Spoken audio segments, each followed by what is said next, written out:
सो ये true false है। वो पहला है। दूसरा पहला देखते हैं पहले। Both potassium ferrocyanide and potassium ferricyanide are diamagnetic. अब देखिए गाइज, पोटेशियम फेरोसाइनाइड का जो फॉर्मूला है वो क्या आएगा? देखिए गाइज, एक चीज आपको मैं बता दूं, फेरो जब भी होगा ना तो उसमें Fe+2 होता है ऑक्सीडेशन स्टेट, और जब फेरी होगा उसमें Fe+3 ऑक्सीडेशन स्टेट होगी। राइट, समझ में आपको? ये आयरन 2 है, ये आयरन 3 है, फेरी। अब नाउ फेरोसाइनाइड क्या हो जाएगा? FeCN6 negative. राइट, पोटेशियम बाहर लिख लें, कोई दिक्कत नहीं है। सिमिलरली फेरिसाइनाइड क्या हो जाएगा? FeCN6-3, ये -4 है। राइट, तो अगर आप कैलकुलेट करेंगे तो Fe इसमें +2 है, इसमें Fe+3 है।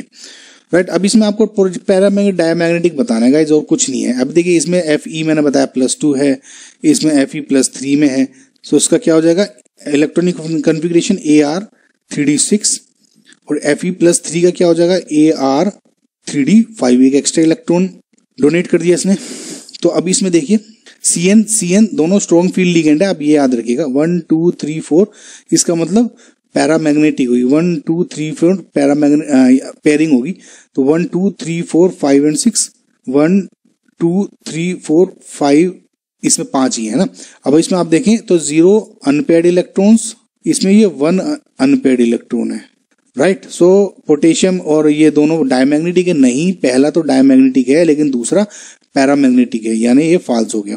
अब दूसरा देखिए, electron density in XY plane in 3D XY-² is. देखिए गाइस, मैं एक चीज बताता हूं आपको, इसको अगर आपको याद नहीं होता ना तो आपको देखिए, आप जो ऑर्बिटल्स देखते हैं 5 1 2 3 और 4 5, तो क्या होता है? dxy dyz dxz dx² - y² and dz²।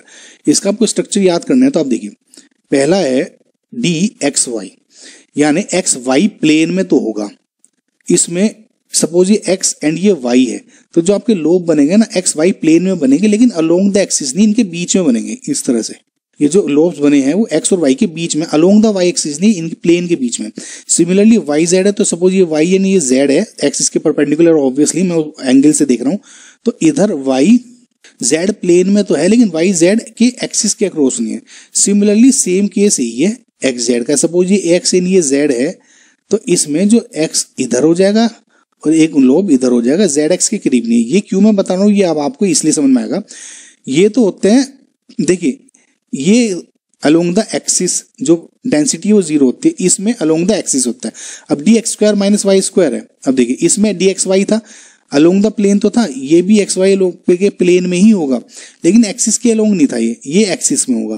देखिए ये और ये, समझ में आपको? सिमिलरली जो dz² होगा, ये कुछ भी हो, z के अलोंग एक ऑर्बिटल होगा। राइट, सो आप इसको ऐसे याद रखें। सो सिमिलरली अब इसमें क्या, electron density in the XY plane in x² - y² orbital is 0।